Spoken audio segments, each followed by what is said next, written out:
देता हूँ, वो प्रश्न देखें कि पहचाने न चाहिए था जैसे रूप में कोई इन्हें पहचाने न पाया, और जिसे भांति बखाने न चाहिए था उतना सुधिमा ने बखाने न पाया, कि मिलना जिसे भांति से चाहिए था उतना इनको मिल मान न पाया, और कितने गुण के हैं धनी सिद्धिकंठ जी, देश इन्हें सही जान न पाया। कितने गुण के हैं धनी सिद्धिकंठ जी, कोई इन्हें देश इन्हें कुछ जान न पाया। धन्यवाद। मैं आदरणीय सिद्धिकंठ जी को बुला रहा हूँ, आए और अपना उद्बोधन।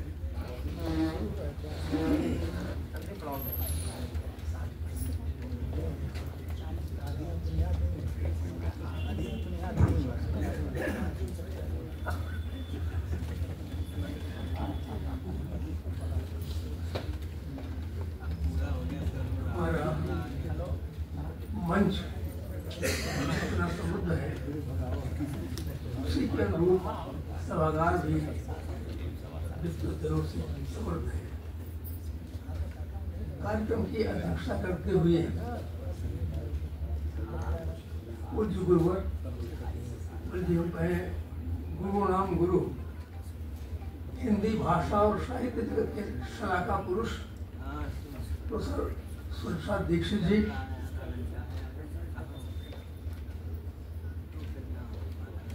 मुख्य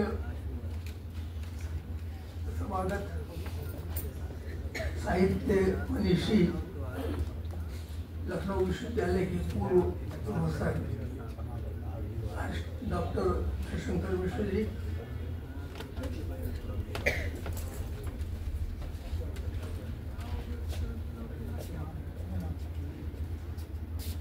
आदरणीय श्रीमती रेणुका वर्मा जी और सुप्रसिद्ध साहित्यकार, अनेक ग्रंथों की लेखिका तथा प्रधान संपादक हिंदी संस्थान डॉक्टर जी,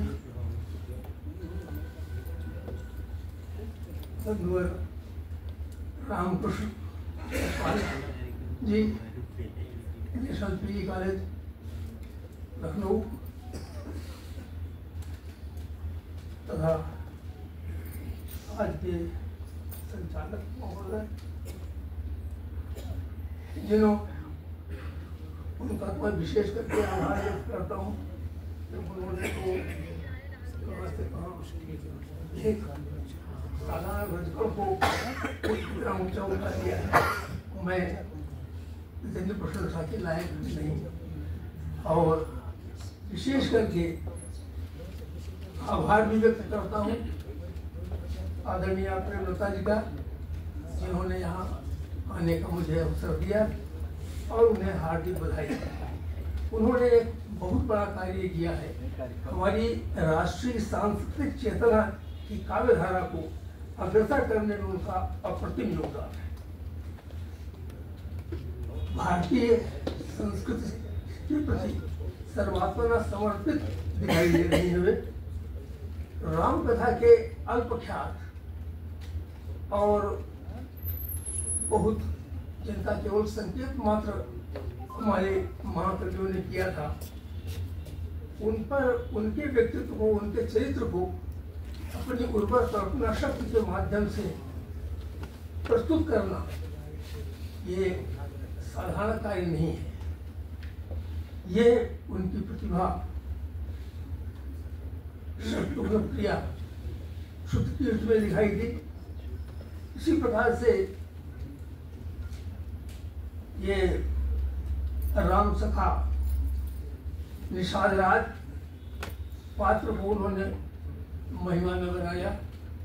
वैसे गोस्वामी जी ने उसके संबंध में काफी कुछ अपने रामचरितमानस में संकेत दिए हैं, लेकिन फिर भी उस चरित्र को सर्वांगपूर्ण बनाने का उपक्रम डॉक्टर प्रेमलता त्रिपाठी जी ने जिस ढंग से किया है वो निश्चय ही अभिनंदनीय है, निश्चय ही स्तुत्य है।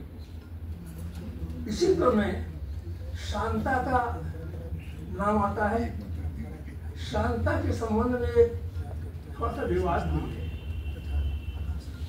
विवाद ये कि कुछ ग्रंथों में, तो पहले हमारे कुछ ग्रंथ थे, जैसे मत्स्य पुराण है या ब्रह्म पुराण है, कुछ पुराणों में प्रारंभ में तो रोमपाद की पुत्री गीत लिखा हुआ है और ये कहा गया है कि वो शांता रोमपाद की पुत्री थी और रोमपाद ने दशरथ को वो दिया था। लेकिन उसके बाद भी फिर परंपराएं बदलती है। श्रीमद् भागवत में, हरिवंश पुराण में, उत्तरायण में इत्यादि अनेक ग्रंथ मिल जाते हैं। असमिया रामायण में या मराठी में भावार्थ रामायण में, इन सब में जो है वो परंपरा बदल जाती है। वहाँ पर दशरथ की पुत्री दिखाई देती है। डॉक्टर जगदीश गुप्त ने इसी को स्वीकार किया था, इसी को स्वीकार किया था। और सबसे बड़ी विशेषता गुप्त जी की यही है कि उन्होंने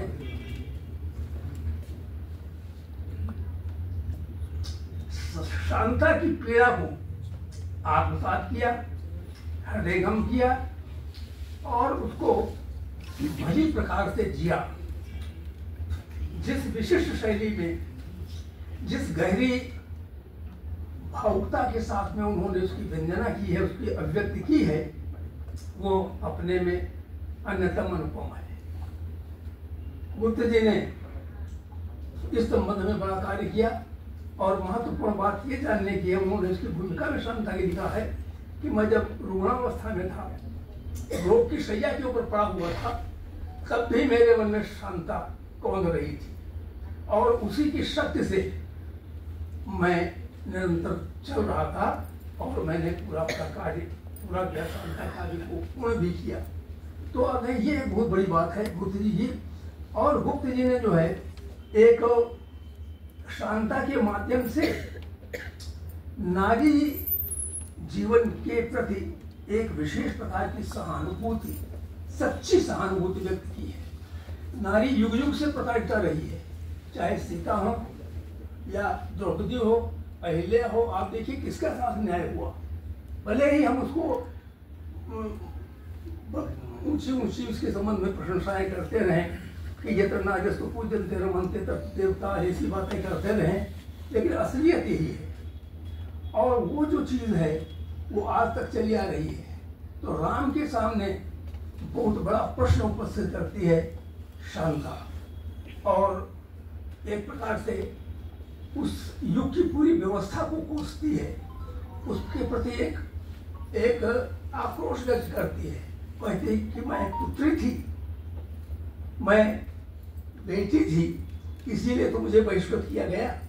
अगर मैं बेटा होती तो सारे अधिकार मुझे मिलते, ऐसी कोई स्थिति नहीं आती। और एक चीज और भी गुप्त जी ने बताई है, ध्यान देने की है। उन्होंने लिखा है कि भार्गव राज की पुत्री कौशल्या के विवाह के पूर्व ही शांता की उत्पत्ति मानी गई है। भूमिका में है उसमें। इसी कारण रोमपाद को शांता के भरण पोषण का भार सौंपा गया क्योंकि दशरथ के परम मित्र थे। प्रश्न 120 पर। तो शांता की पीड़ा जो है वो आज के बेटियों की पीड़ा है। यही विशिष्ट बात है, क्योंकि माँ बाप जो है जन्मते ही बेटी को अपने से अलग कर देते हैं, अधिकारों से वंचित कर देते हैं, वात्सल्य और स्नेह से भी वंचित कर देते हैं, जैसा कि दशरथ ने किया। तो आप देखिए उसकी उक्ति है, मैं पहली संतान, मिला था मुझको गौरव, दे दी गई गोद या मुझको निष्कासन मिलना था रौरव।